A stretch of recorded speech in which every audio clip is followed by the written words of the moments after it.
What's up, animators, and welcome back to part 4 of my Abandoned House Beginner Blender course. Still a very long name. In the last part, we had a crash course in textures. Before that, we made this wonderful, nice-looking house, and in this episode, we'll make the landscape as well as 2 custom trees. I want to include this part so we can learn how to make organic models. I'll show you sculpting as well as particle scatter system for the trees and stuff. Phone's going off. Stop it. Alright, if you're enjoying the course, I want to ask you to drop a like, hit the bell, all the regular stuff. But now let's get back to the course. Before I start working on the ground, I want to position my camera where it's gonna be. We're not just gonna make anything, we're gonna adjust the scene to the camera. It has to look good in the camera, doesn't matter what it looks like in the actual project. So press Shift A to bring up the add menu and add a camera down here. We can move it out a little bit, but I feel like this isn't an intuitive way to move the camera. In part 1, I showed you how to use the fly camera settings. But in case you missed that, let's go over it again. Okay, drop down Edit, Preferences, and then click on Key Map. In the search bar, I want you to type fly. You'll find this fly walk navigation camera thing, and there's a shortcut next to it. So if you click this, it's now going to record the keyboard shortcut you want to assign to this. I don't like the default. I usually just press Shift and F, and this is now the shortcut that I have set for this fly walk operation. It's basically a way to control the camera like you're playing a video game, right? WASD and stuff, move the mouse. I think that's easier when it comes to positioning the camera. You can close this window up now. If you press Shift and F, you're gonna move around the software like you're in a video game. Move the mouse to pan around, use WASD keys to move in space. While you're moving, you can scroll your wheel up or down to increase or decrease the speed of the movement. And if you press Q or E, you're gonna move up or down. Okay, let's position the camera now. To enter the camera's point of view, press numpad 0. I want to go for a low angle going up to the house, right? So it looks like it's bigger and more grand. I also want to open the camera tab down here so I can access the camera properties. And in here, I want to drop down the focal length so we get a wider angle. Since we're making a scenery, usually that's done with a wide angle camera. In the camera tab, I'm also going to drop down viewport display and bring the passer... What is that? Pass part out. Bring the pass part out thing all the way up to 1, so we block out everything that's outside of the camera view. While we're inside the camera, we only want to see what the camera sees. We don't want to get distracted by the surroundings. Small corrections obviously follow suit, but I want to bring my camera closer but not lose my reference image. So I'm just gonna split a new window down here and change it into the 3D viewport. This is Blender, I can do whatever I want. To exit the camera view mode, just move it normally with the middle mouse or press numpad 0 once again. There's also an option to turn that off and snap the camera to the viewport, but I don't like that. Okay, time to add the floor. Add a plane and scale it up to about where it's right. Extend it off the edge of the camera so there's no visible ending to the scene. If I can see the scene cutting away, you're doing a bad job. Now hop into edit mode, right click and subdivide. We need enough geometry on this so we can shape it into hills and rocks and stuff. Subdivide, subdivide, subdivide, keep going baby! Now if you drop this menu on the top left, you can see different modes we can enter. Edit mode is one of them, and so is object mode. You get that very same drop-down if you press Ctrl and Tab, it's just in the shape of a pie menu. Remember this shortcut, it's useful. With my floor selected, I want to enter Sculpt mode. To be brief about how Sculpt mode works, it gives you a bunch of brushes on the left, and with these brushes you can paint on your mesh to shape it differently for each individual brush. So all these brushes are gonna affect the mesh differently as you paint. All of this is based on the geometry that you have, so the density of your vertices. It's just gonna move around your vertices on the mesh. For example, the draw brush will elevate your mesh where you're painting, and the clay strips brush will do the same thing, but that shape is skewed towards the direction where you're painting. It's just like adding clay strips on top. The effect will stack the multiple times you go over the same area. Another useful one is the smooth brush, which will smooth the geometry, make it less intense. That's good for corrections. And this grab brush will grab the geometry and move it towards your mouse cursor. If you want a bigger brush, press F, and then you can move your mouse left or right to pick the size and click to confirm that. And if you want to increase the intensity of your brush, you press Shift and F, and then you can do the same with that. So let's pick the clay strips brush and start painting. And right away we can see that we don't have enough vertices in here, like this looks very boxy and low poly. So we would have to subdivide this again, but then we have a whole lot of vertices all over the plane, even in places where you don't really need it because it's too far away and stuff, which would make the project slower and this mesh unnecessarily heavy. Luckily, there is a tool for that called Dino Topo, I don't know how to pronounce it, which stands for Dynamic Topology. My viewport header is too small, but you can middle mouse drag to scroll left and right on top, and on the very right you'll find this Dino Topo tool. This tool will essentially make your mesh more or less dense wherever you paint, depending on how far the camera is. Turn it on and you'll get this warning that this tool will ruin our vertex colors and UV maps and stuff like that, but we haven't done any of that yet, so that's fine. Now, when you paint from far away, you get large blobs, but if you zoom in and paint on that same area, you'll get tinier little blobs and higher detail, more polygons. So the geometry is dynamically adjusting to our needs. However, there is a price to pay with using this tool. While the shape is going to look okay, the topology and edge flow is going to be absolutely horrible. This will make UV unwrapping more difficult with complex models, and if you want to rig a character so it's bending and deforming, it's not optimal to do it that way. That's when artists usually have to do something called retopology, which is making the whole thing again using proper topology, using that as a reference, but that's a whole different story and we're not doing that. It's every artist's worst nightmare. Nobody likes retopology. But then again, this plane is mostly going to be flat, so UV mapping should not be a problem, so we're just not going to worry about that. A little bit of texture deformation is not a sin. Let's proceed with sculpting. I want to add a little hill close to the camera so I can emphasize the depth and stuff. I'm also going to roughen the terrain with little blobs and stuff, and then I'm going to switch to the smooth brush and smooth it all out so I get tiny imperfections. Add some hills back here, add some big uneven hills back there. I'm adding hills in the back so they can hide the edge of the scenery. We're going to add trees on top of that so it's going to look like the forest is going on forever. You don't have to worry about it looking perfect because, again, we're gonna add so much stuff on top that no one's gonna notice, plus textures can hide a lot of things, so this is fine in my opinion. Now, if we hop back out into edit mode, you can see exactly how horrible that topology is. You can also see different densities. So in front, with the camera in the houses, we've painted very close, so we have a lot of detail and tiny polygons there. But in the back, we're painting from far away, it's much less dense because frankly, we don't need all that topology there. It's far away, you don't need to be Picasso. In the end, you can always add a subdivision surface modifier on top of everything, which will make your mesh smoother by adding another layer of subdivision on top and averaging the shape. Or you can right-click the model and set the shape to smooth, which will average your normals, which is what I talked about in part 1. You can also right-click and set the shape to auto-smooth, like what we've done with the roofs, so only the edges within the angle threshold will get smooth. That way you can still keep like sharp cliffs and stuff. Look, the choice is yours, I'm not gonna tell you how to live your life. Now do exactly how I say and enter edit mode, because I want to show you more useful tools. I don't think I talked about this yet, but you can press the letter O or click this icon up here to activate soft selection. Whenever you transform anything, so move, rotate, or scale, you get a little area of effect around your selection, which will also influence the surroundings. You can use your mouse wheel to scroll up and down to make this effect bigger or smaller, and you can change the different fallout here. So if you set it to something like spherical, which will make the beginning of the fall off more sharp.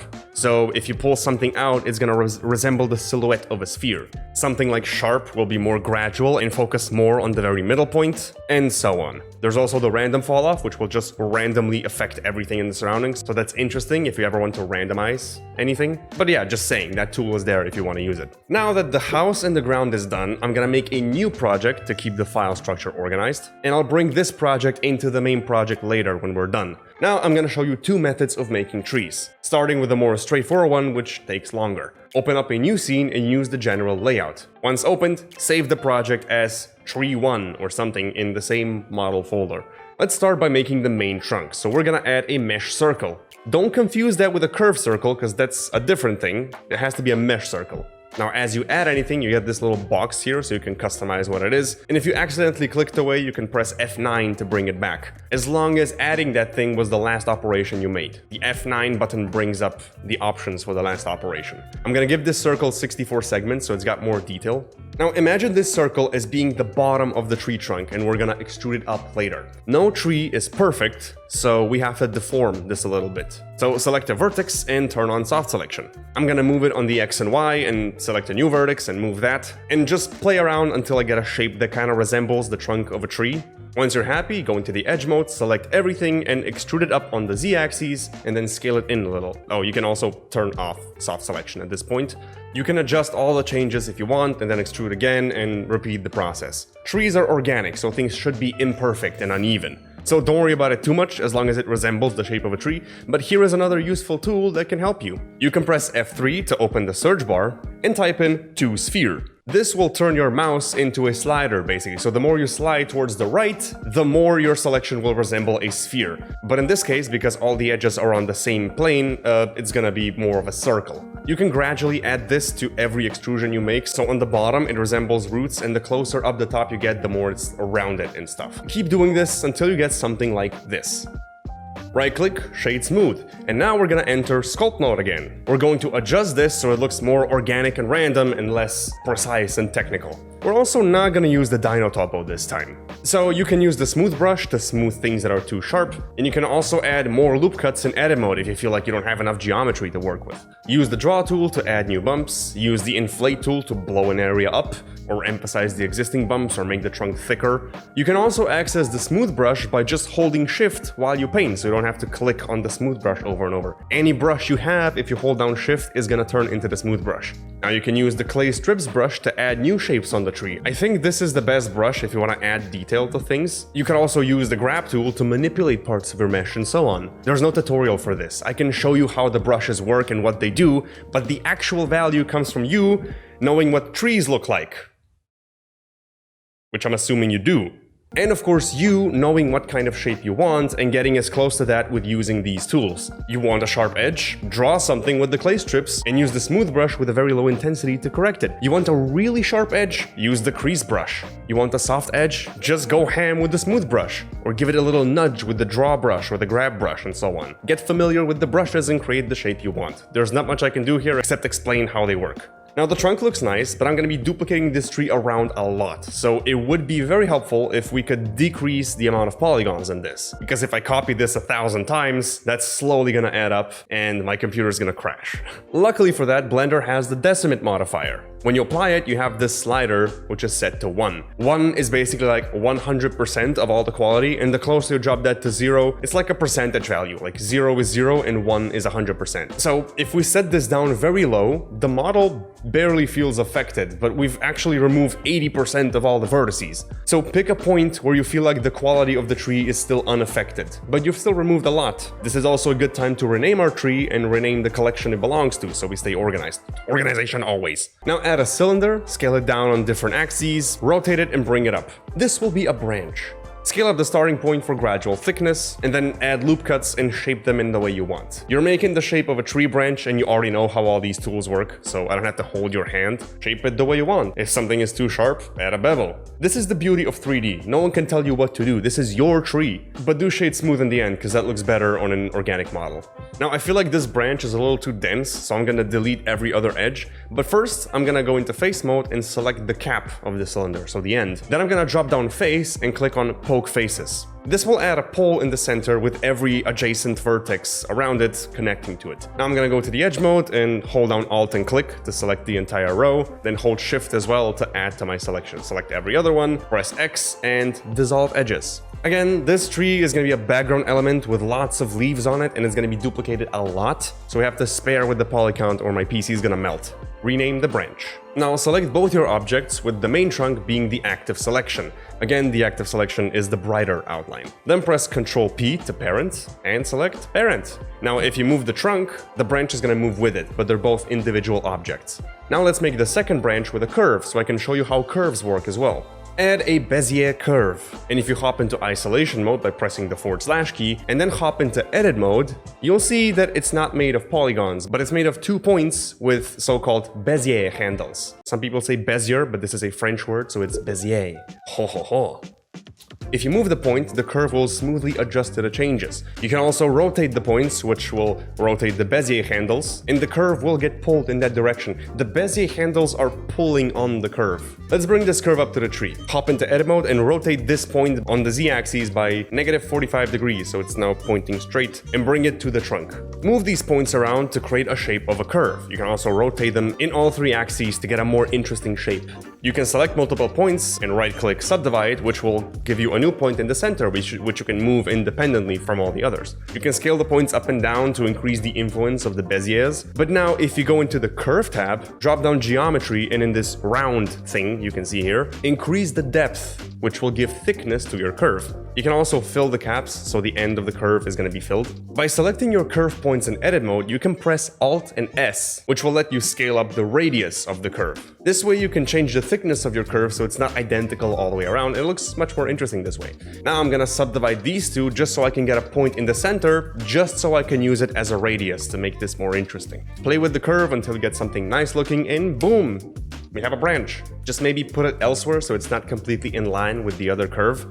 Press the period key to bring up the pivot point menu and choose the 3D cursor, because the tree is in the center, and just rotate it on the Z so it's gonna move around that. Of course, put the pivot point back to median point so you don't forget. Now we're gonna sculpt the top branches. I've always imagined this tree as being big and tall without many branches in the middle, but in the end, it's got a huge horizontal canopy, so we're doing that. We're gonna add a UV sphere this time and bring it up and scale it on the Z and just tilt it so it's kind of resembling the shape of a branch. You'll see why soon. I'm gonna duplicate it and rotate it all around the canopy so I have a bunch of UV spheres going in a circle. Select one and go into the sculpt mode. The reason I stretched it out so much is so I'm technically closer to the end result, so I save a little bit of time as I'm sculpting. My goal is to thicken these at the base so it looks like they're actually growing from the tree out, and it looks like my brush reach is squished as well, and I'm guessing that's from the scale because we haven't applied the scale. See, we scaled the sphere up and we didn't apply it, so now it thinks it's scaled and nothing works properly. Always apply the scale. Control A, apply scale. This is why you do this. I want to bring the tip down, but the grab tool isn't working for me. I want to rotate the shape as well, so I'm just going to go into edit mode, select the final point, and turn on soft selection. This will let me rotate and move it with a soft selection, with a soft fall off. It doesn't have to be perfect, just good enough. We'll do the rest in sculpting anyway. Let me just do that for all the branches real quick. I am mostly grabbing things with a large radius to make overall changes, smoothing everything with the smooth tool, and grabbing things with a small radius for small local changes. Which I mostly do at the base because I want to make these branches seem more integrated into the main trunk. You'll see me use the inflate brush here and there to thicken my branches, but that's about it, nothing really special here. In the end, I thought to myself, these branches aren't big enough. So I selected all of them, went into edit mode and selected the endpoints, and then scaled them apart from the center with soft selection. But you shall soon learn from my mistake. Don't do it this way, scale them from the start. Does it look nice from this angle? Yeah? Well, before you realize the branches have been flattened. You know what this meant for me? Lots of manual corrections with the sculpting, and petty attempts of trying to scale it back without having a proper axis alignment. Don't do it this way, just stretch them out from the beginning or fix it in sculpting altogether. But here's a time lapse of me fixing my mistake.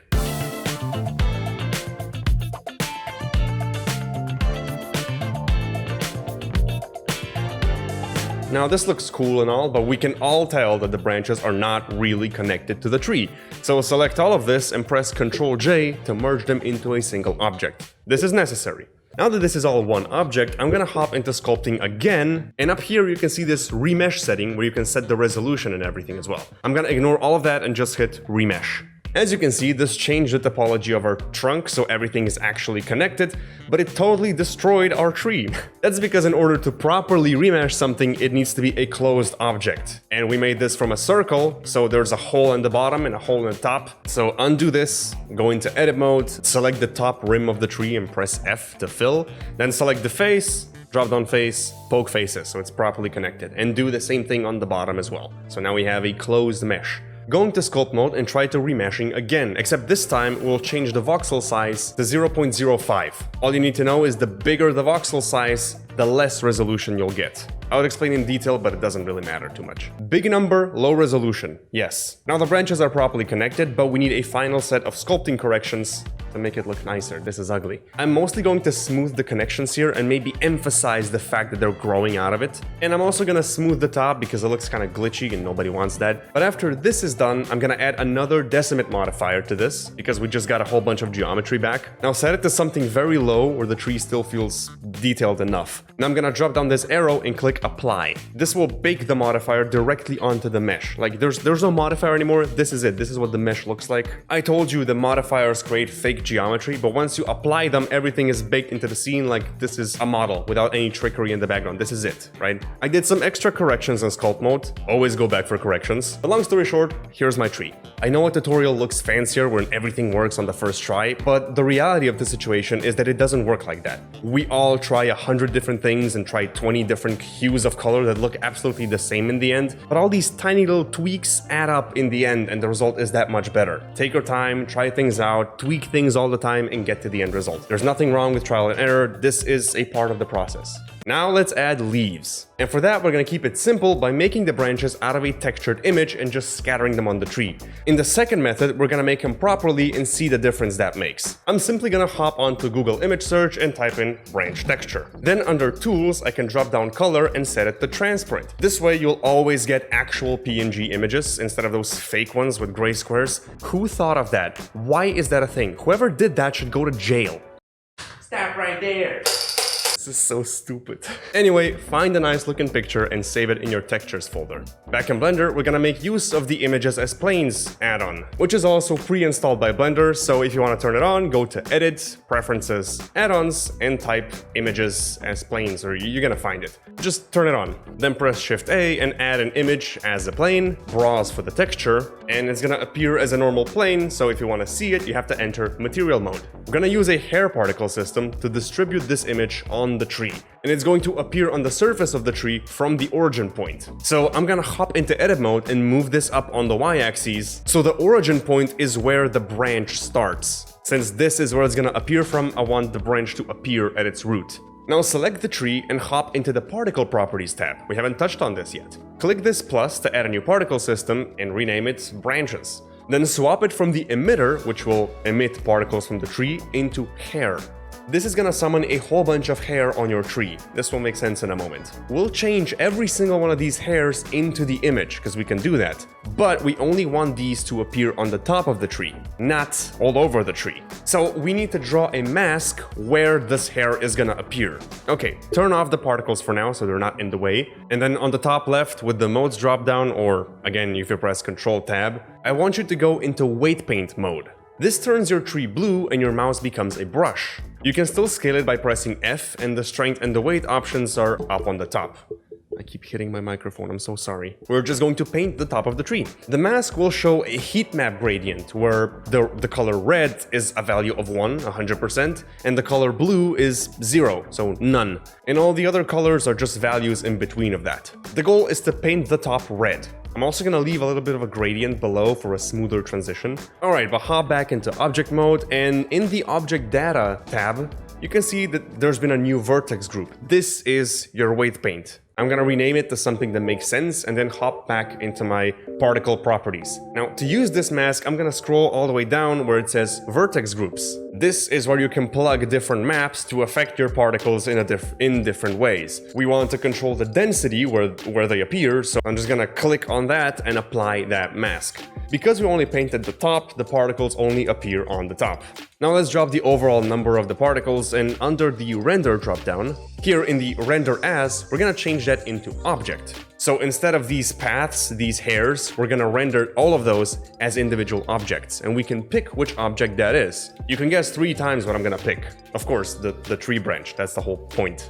However, they are very small, so increase the scale until it feels right. Another issue is they're all rotated in the same way, so we're gonna scroll all the way up and tick on this advanced box, which will give us a new dropdown called rotation. Turn that on. Change the orientation axis to normal, so it's gonna always point away from the mesh, like the branches are growing on the tree. You can mess with the phase and phase randomness to randomize it even more, or also mess with scale and scale randomize. Just add variety, make it uneven. This is nature. Now I feel like my trunk is too bushy, so I'm gonna go back into weight paint mode and change the weight of my brush to 0. So the weight is like the value you're painting, so right now I'm painting 0, and strength is like the opacity of the brush. That's the difference. And I'm gonna paint away some of this bottom area, and if you go back into object mode, it looks way better now. I'm gonna adjust the scale again, and you know the drill. It's back and forth, lots of back and forth, lots of corrections. Now the top is still empty, while trees usually have very thick canopies. I wasn't really thinking about adding branches there, so I'm an idiot. So to fix that, I'm gonna add a cylinder. I'm gonna give it like 10 vertices, so it's very, very low poly. Bring it up and scale it wide. I'm gonna roughly model the shape of a canopy and then open the particle systems tab. And in this little drop down here, pick the branches that we made before. If you turn both of them on now, you can see the cylinder from the bottom, which is not good. We don't want that there, we just want the particles. So in the render and viewport display tabs, turn off show emitter. The emitter in this case is the cylinder. So this will basically make it invisible, but it will keep all the particles there. Particles are the hair in this case. Now I'm gonna select my cylinder, select the top face, drop down face and poke faces, then select the middle vertex and bring it up. I'm also gonna shape it a little bit. This is the part where I say play around until it looks nice. Now the tree looks fancy, so I'm gonna select everything, press Ctrl P, parent. So now when I move the main trunk, everything moves with it.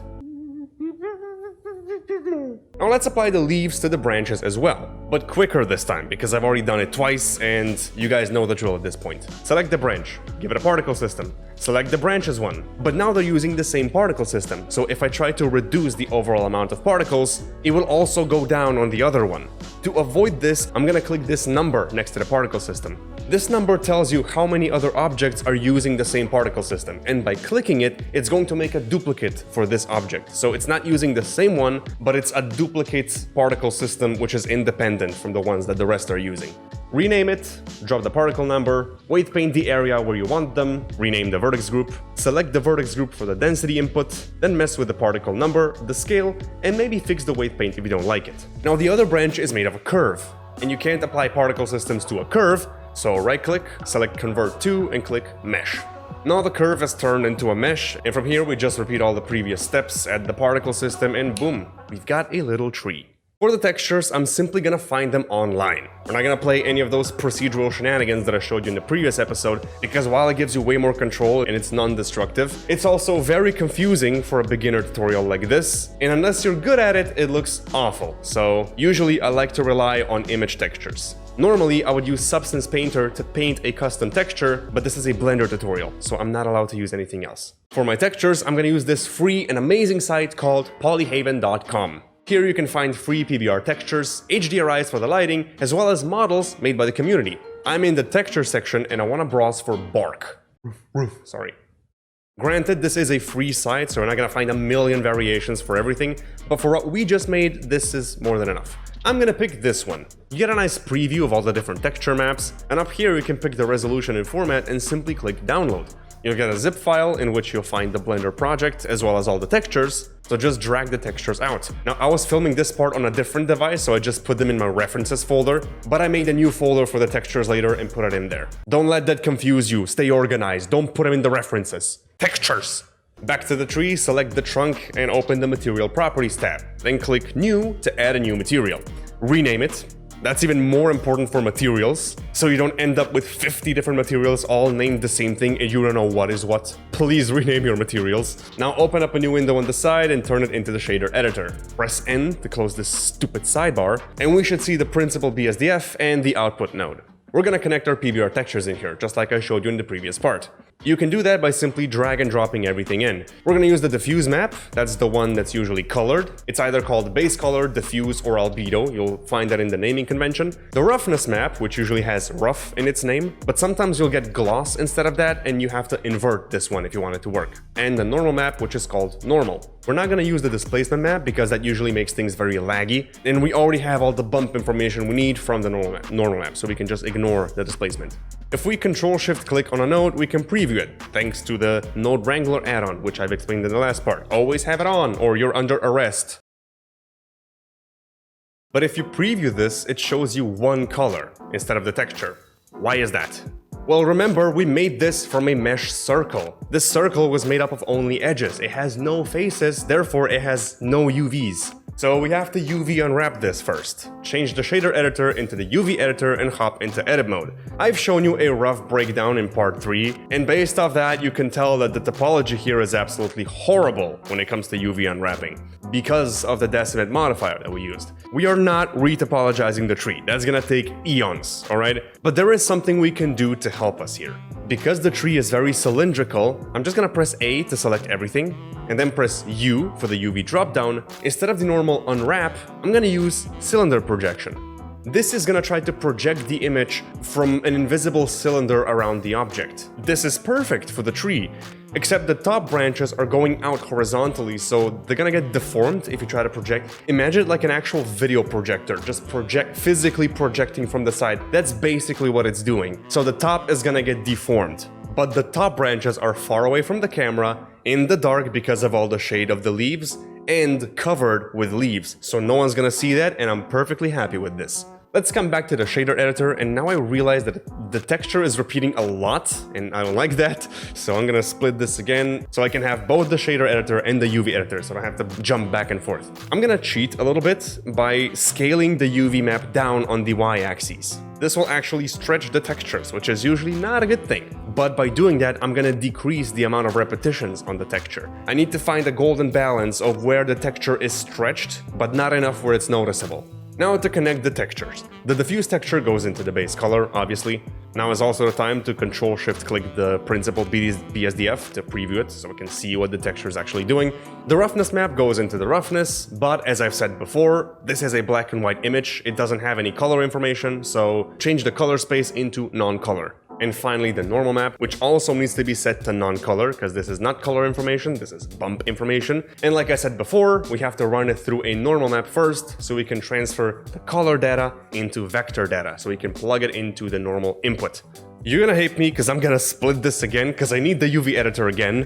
This bark feels too big on the tree. Like, physically, if this was a tree, this bark would be too large. It needs to be smaller. So I'm gonna scale up everything again, which is gonna cause more repeating.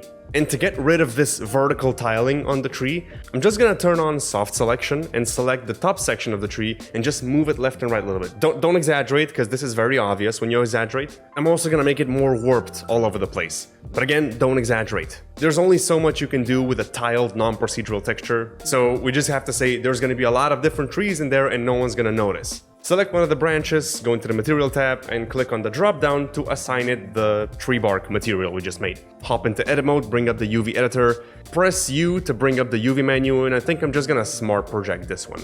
It does a good enough job, the branch is very small. Scale it up a bit so the bark feels the right scale, and then do the same with the other branch. I've then decided to also Smart Project the main branch and scale on the y-axis so it kind of really stretched the texture. But for some reason, it doesn't even look that odd, so this, combined with all the other trees, is something we can 100% get away with for free. This is nice. But to really test if this looks okay, I'm gonna add a sunlight and point it towards the tree. Then I'm gonna enter render mode with, the Z pie menu shortcut, render mode. And then in the render properties tab, change the render engine from Eevee into cycles, because cycles is what we're using in the very end result. Now let's see what this looks like rendered. The viewport is slightly laggy now, but this is normal for cycles. I'm gonna select my sun lamp, go to the light properties, and increase it to something like 9, so it's very intense. The leaves feel very shiny, almost like they're made of plastic, so we need some extra polishing to be done on our branch material. I'm gonna select the branch from the outliner, and in the shader editor, I'm gonna add a color ramp node and plug the branch texture into it. The color ramp is gonna turn all of this into a grayscale image that goes from black to white. Remember part 3. I want some parts of the leaves to be reflective, but not all of it. So I'll raise this black bar by a little and bring the Y very close down. Everything that was brighter than this point on our texture is now going to be completely white. That's what this does. And everything below this point will be the gray shade that we set. We changed the black into gray, so it's not completely reflective. And that image is being fed into the roughness now. I also want to add a little bit of subsurface scattering to the leaves, which will let the light pass through, like I've explained in the previous part. In 4.0, that's the weight, not subsurface. And finally, I'll take my branch model into edit mode, duplicate it and rotate it by 90 degrees on the y-axis. This will give me like a cross texture, and because this is instanced by all the other particles, all of them will now change into that, so the tree will feel bushier, more full. Now delete the sunlight. Okay, this is our tree number 1. Now I'm gonna make the second tree, and it's a very similar process, so I'll go slightly faster through the whole thing this time. Save this project and open a new one. Then save that in the models folder as tree 2 or something. Once again, start with a mesh circle and give it 48 subdivisions. Turn on the soft selection to deform it, we're making a pine tree this time, and when you're happy, select all the edges, extrude them all the way up, and then press F3 and search for to sphere, and make it spherical. The reason I did it this way is so the effect is gradual the further up you go. Now I'm gonna add subdivisions, and then select the top ring of the tree. Turn on soft selection and scale this in on the X and Y axes only. Now scroll your mouse until the whole length of the trunk is selected. I don't like this weird smoothing effect, so I'm gonna right-click to cancel that, and change the fall off of the smooth selection. The root fall off turned out to be the best because it resembled the shape of the tree most. I also want to move this up so it stands a little taller, turn soft selection off, then select the top edge loop, press F to fill, drop down face, poke faces, and then do the same at the bottom. Now rename the tree. Just like before, we're gonna hop into sculpt mode and make corrections and randomizations. Then I'm gonna add a Bezier curve, give it some thickness, and bring the end down using Alt-S to scale. Then I'm gonna model it into the shape of a branch, just like the first time, using rotations, subdivision, thickness, and all sorts of other tricks. Finally, click Fill Caps on so they're not hollow. Right-click, Convert to Mesh. Now it's made of polygons. Now to further customize it, I'm gonna give it a modifier in the Deform category called Displacement Modifier. This will offset the faces of the model based on their normals, but we can click New to add a texture to drive that, so it's random. When you do that, you get a new Texture Properties tab. I'll change the type to a cloud texture, which is gonna make everything look jagged, bring up the scale of the texture so the size of the noise is larger, and then you can go back into the Displacement Modifier and bring down the strength. Click the main branch and add a particle system. Change it to hair. Under render, change the render type to object and pick the branch we just made. Now we want the branches to appear at a certain height, but also progressively get shorter the higher up they spawn. So we need to make two separate vertex groups for this. Disable the particle system so it's easier to see, and just like before, hop into weight paint mode.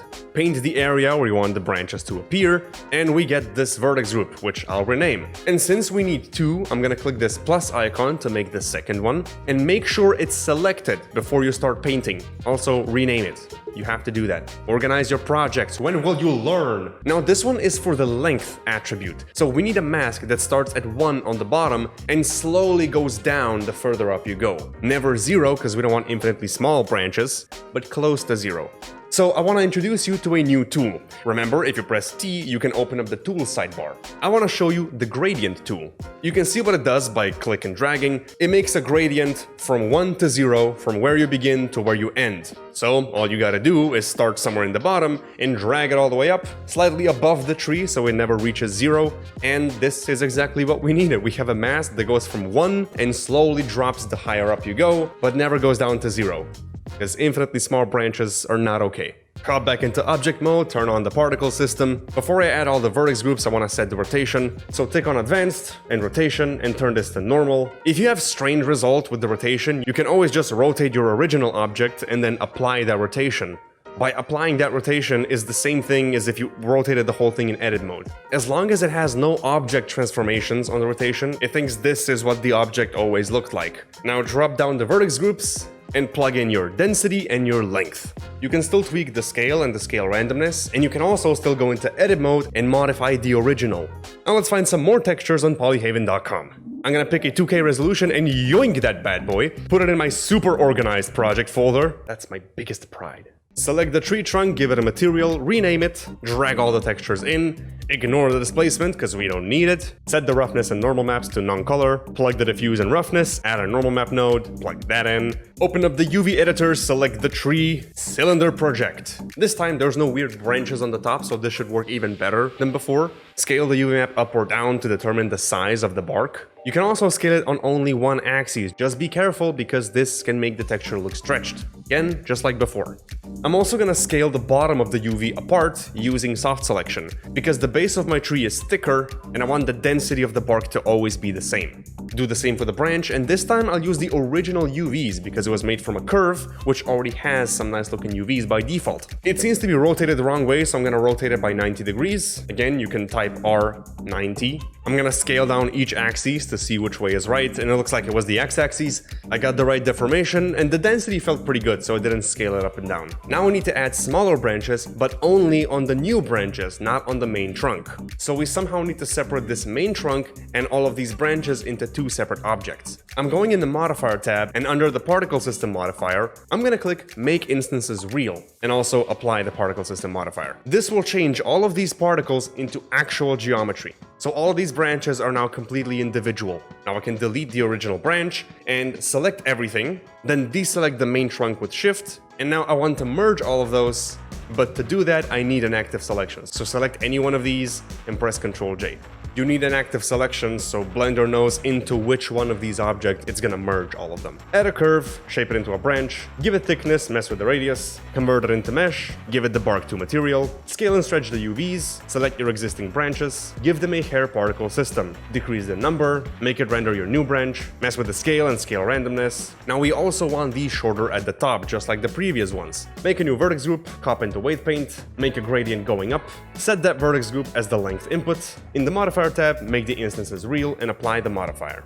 Now we have a bunch of secondary branches. Select everything, deselect the main trunk, pick an active selection, Ctrl J to merge everything. For the final layer, I'm using a pine branch as a reference. I'll start by adding a plane and extruding it out to make the shape of a small branch. But this time I'm not using the E shortcut, but I'm Control clicking with a selected face.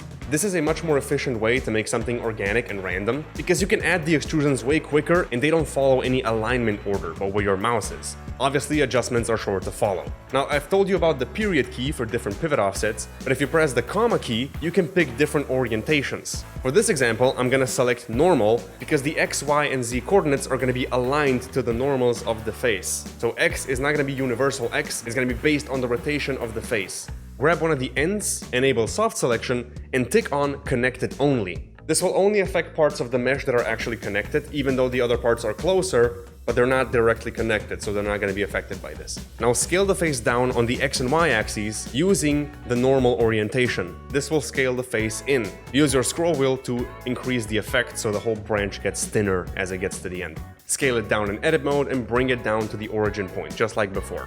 Now we're gonna create tiny low poly versions of the pine needles and scatter them on the branch. The reason these are low poly is because we're gonna have a lot of them. We have to cover not only the whole tree, but this tree will be instanced several times, so keep it very low poly. There is a method where you can display less particles in the viewport, but when you hit render, they're all gonna be there anyway. I'm gonna show you that, it's an optimization tactic, but we still have to be careful. My pine needle will basically be a long rectangle where I extrude the top and bottom and scale those in. I'm not even gonna give it thickness, that's it. Give our new branch the bark material, and I'm just gonna smart project the UVs. This branch is so small, no one's gonna know. And give my pine needle a new material. Rename it and give it a greenish pine needle color. I'm looking at the reference as I'm doing this. Give it some subsurface scattering, a high roughness value because it's not reflective, and we're done. We'll tweak the material later. Now give our main branch a hair particle system that uses the pine needle as an instance. Adjust the scale, rotation, randomness, the usual things. Make instances real, apply modifier, select all this stuff and Ctrl J to join it. We now have a tiny branch which will scatter on all of our other branches. We've done this a million times now. Hair particle system, reduce amount, instance branch. But oh, now we have branches in the center of the tree. That's where the trunk is. That's not supposed to happen. You know the drill, we have to weight paint. Add a new vertex group, turn off the particle system and enter weight painting mode. Now we're gonna use the gradient tool and set it to radial, which will draw a circular gradient. If we connect the density input on our particle system, we see we need the exact opposite of this. Let's return to weight painting. I'll use the linear gradient tool on the side and drag it away from the tree, so everything is now painted red, because it was behind the start. Now I'll use the radial gradient with the weight of 0 in the center of the tree. So this is now gonna take the effect away from the center. And on top of that, I'm gonna take the linear gradient tool again with the weight of 1 and paint from the top down so I can add some extra branches on the top to fill in that empty space. Now let's apply the density mask and increase the amount of particles. Now rotation, randomness, try multiple options. This looks nice. More particles, just because I know my computer can handle it. The top looks sad. Give it another hair particle spawner, give it a vertex group and paint the top. Plug the density, instance the branch, rotation, randomization, scale, boom. So in this part, I taught you how to create custom trees, and although we took a quick and cheaty route as opposed to traditional modeling, there's nothing stopping you from taking extra time and giving your trees the proper attention and love that you never received as a child and make this look as good as it can be. I don't think that'll be necessary because these are background elements, and in the next episode, we're gonna take care of all the foliage. The key in a 3D scene is variety. So we're gonna make some more models, we're gonna get some more online, but we're bringing life and chaos into our organic forest scene. We'll get there, but your homework for today is to make your own custom tree, but it has to be from real life. So go outside, find a tree you like, take pictures from all the different angles you need. Take as many photos as you want, then come inside and recreate that tree in Blender. That's your homework. You can use particles, you can model everything by hand, any way you want. Now, thanks for watching. Hope you find this course useful. If you do, drop a like, subscribe, sell me your soul, you know the usual. But until then, I'll see you in the next part. Stay sharp.